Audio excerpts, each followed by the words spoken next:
What's up, kids? I am Teacher Rommel. I will be your science teacher for today. Welcome to our online video tutorial. Before we start, make sure that you have the following materials with you: your book, notebook, pen, and a highlighter. Let's now have a recap of the concepts that we have discussed last time. We've said that motion is a change in position of an object. We also discussed the term relative motion. We defined it as the change in one object's position compared with another object's position. Also, we've talked about reference point, and we've said it is a place or object used to determine if an object is in motion. Furthermore, we also talked about frame of reference, and we've said it is a way to describe the motion of an object by comparing the moving object to an object that is in fixed position. Also, we've learned that force can affect the object. It can make the objects move, slow down, move faster, stop, and change their direction. Lastly, we differentiated mass and weight. We've said mass does not change, but weight does. Before we begin with our new lesson, let's first do this activity. Which do you think among cheetah, alligator, and horse will win the race? Use the scale below to show their ranks. Alright, the first one in the race will be the cheetah. Did you know that it is the fastest land mammal? It runs with a speed of 112 km per hour. The second would be the horse. It runs with a speed of 88 km per hour. And the last one would be the crocodile. It runs with a speed of 32 km per hour.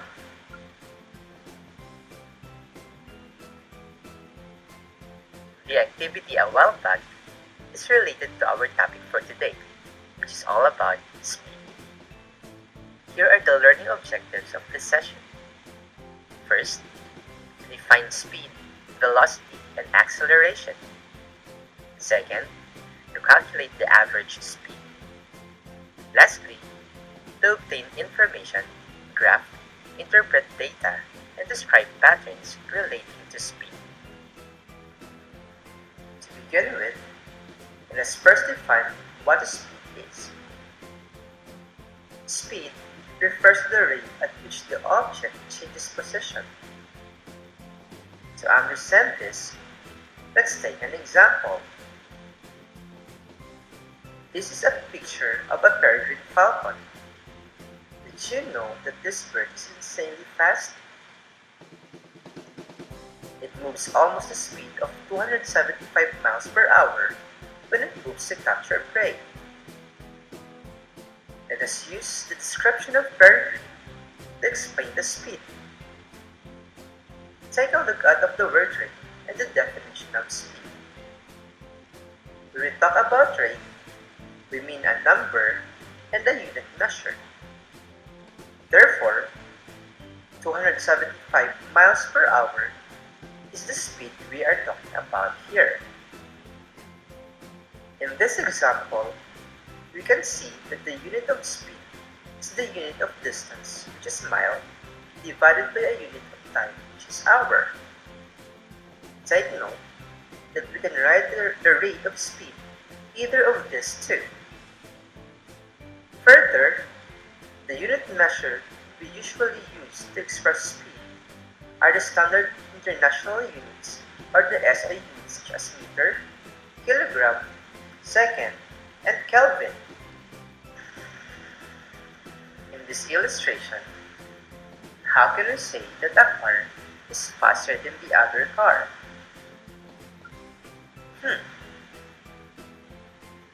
Absolutely right. by measuring their speed. This is because speed measures how fast an object moves. Look at this picture. What can you say about the speed of this boat? You're correct. Probably, the boat is moving fast because many people are rowing. Just don't forget this. The greater the energy of the object, the faster it moves. A while back, we learned about speed. It contains a number and unit measure that tells about how fast the object is. But how can we describe the speed of the object if it changes? Like when it slows down or speeds up. It seems that there will be more numbers to tell its speed. This leads us to the term average speed. Average speed is defined as the total distance traveled by the object divided by the time to cover that distance. Remember, average speed is important because the speed of most objects change. To understand the average speed, let us look at the journey of the two young aspiring pirates in a short story entitled Map the Treasure. One early morning, Mark and Liza found an old map near the seashore of their island. When they studied the map, they found out that there is a treasure in their place. While navigating the map, Mark and Liza observed that there are 3 points to travel before they could reach the treasure. They have to calculate their average speed to make sure that they will reach the place before the sunset. If they are going to start the journey at 7 a.m., will they be able to reach the place of treasure by 4:30 p.m.? Let's find out. In this problem, we need to look at for two important pieces of information before we can calculate the average speed. What do you think are those? You're definitely right. We have to find the distance and the time. These are the information that you are going to put in the given. So, in this case, our distance is 150 kilometers and the time is 5 hours.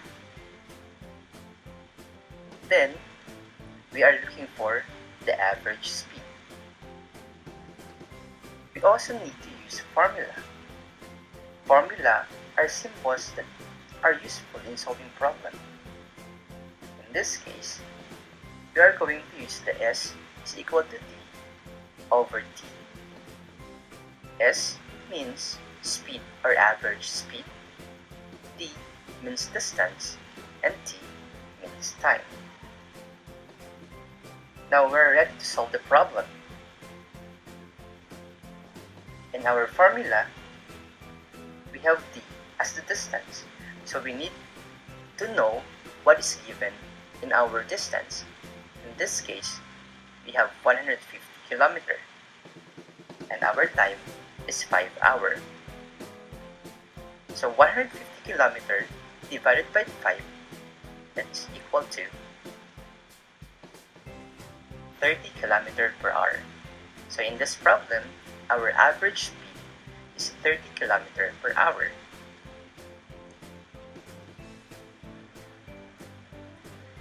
Kilometers per hour is the speed Mark and Liza will travel only from point A to point B. What will be their speed if they travel 120 kilometers from point B to point C in 4 hours? Again, we have to find two pieces of information important to solve this problem: the distance and the time. We know that distance must be written up and the time must be written down. Then divide the given numbers. In this problem, we have 120 km divided by 4 hours. That is equal to 30 km per hour. Don't forget to write the unit measure because it is very important since we are talking about rate. Remember, it has a number and a unit measure. Let us now calculate the average speed Mark and Liza will travel from point A, B, and C. Here are the given. For distance, we have 150 km for point A and 120 km for point B. For the time, we have 5 hours for point A and 4 hours for point B. We are going to look for the average speed. Still, we will be using our formula a while ago. That is S is equal to D over T. We know that S is the average speed, D is the distance, and T is the time. Then, we are going to substitute the values. For distance, or T, we have 150 km from point A plus 120 km from point B. For T, we have 5 hours from point A and 4 hours from point B. Then, we are going to solve this. 150 km plus 120 km, that will give us 270 km. 5 hours plus 4 hours, that will give us 9 hours. Now, we are going to divide 270 kilometers by 9 hours. That will give us the answer 30 km per hour. Therefore, our average speed is 30 km per hour. Knowing that the total time for the whole journey to the treasure is 9 hours, and Mark and Liza reach the place by 4:30 if they are going to leave at 7 a.m.? Absolutely. They could reach the place by 4 o'clock in the afternoon. To cut the story short, the two young aspiring pirates successfully reached the place and found the treasure before the sunset. And that's the end of our story. Let us now answer the practice problem. You walk 4 kilometers in 30 minutes. If you keep walking at the same speed, how far will you walk in 1 hour? To solve this, you have to think how many minutes 1 hour has. We know that there is 60 minutes in 1 hour. So, what is the number you will multiply with 30 to get 60? You're right, that's 2. If you are going to multiply 30 minutes by 2, 4 kilometers must also be multiplied by 2. Now we have 4 kilometers times 2 will give us 8 kilometers, and 30 minutes times 2 will give us 60 minutes. Instead of writing 60 minutes, you have to write 1 hour. Remember, if we have 1 in the unit measure, we don't write it anymore. So our final answer for the average speed is 8 km per hour. From the problems given, we actually used 3 steps to calculate average speed. First, we find the distance an object moves. Second, we find the time it takes the object to move that distance. And the third, we divided the distance an object moves by the time it takes to that distance. let's talk about velocity. Velocity describes both the speed and the direction of the object. Example: a car is moving 20 km per hour west. If you are going to notice, 20 km per hour refers to our speed, and west refers to a direction. Therefore, 20 km per hour west is an example of a velocity. Let us try to answer the given rates below to assess whether you have learned the concepts of speed and velocity. Let's pause this video for a while to answer those numbers.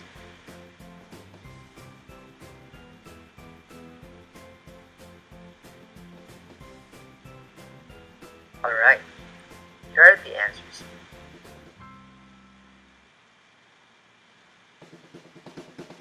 Numbers 1 and 4 show speed, while numbers 2, 3, and 5 show velocity, since all of them contains direction.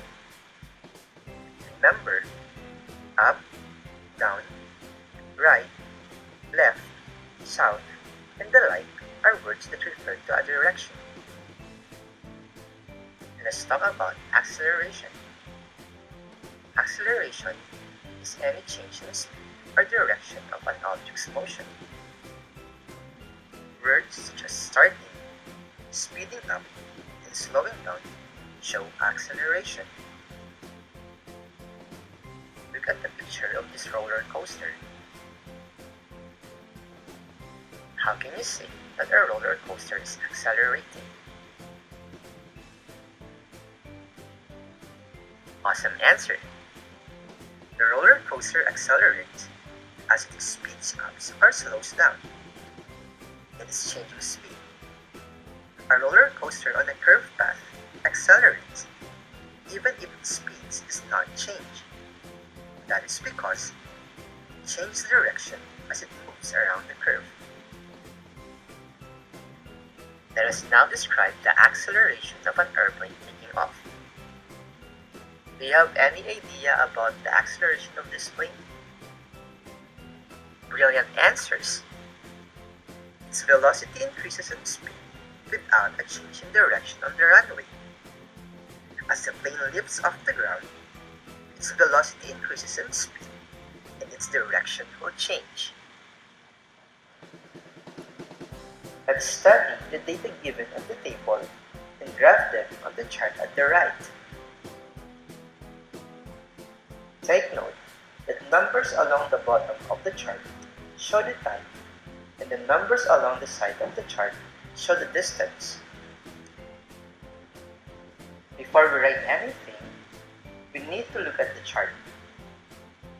Was there already a point on it? You're a keen observer. There is already a point at 0, 0. Now, why do you think there is a point there? Definitely, because this is where we should begin. Let us now plot the data on the table.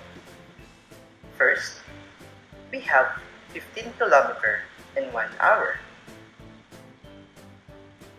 Note that I put the point at the middle because we know that 15 is between 10 and 20. Next, we have 32 km and 2 hours. The point must be slightly near 30. Then, 40 and 3 hours. Finally, we have 60 and 4 hours. After we plot all the data, we need to draw lines to connect them.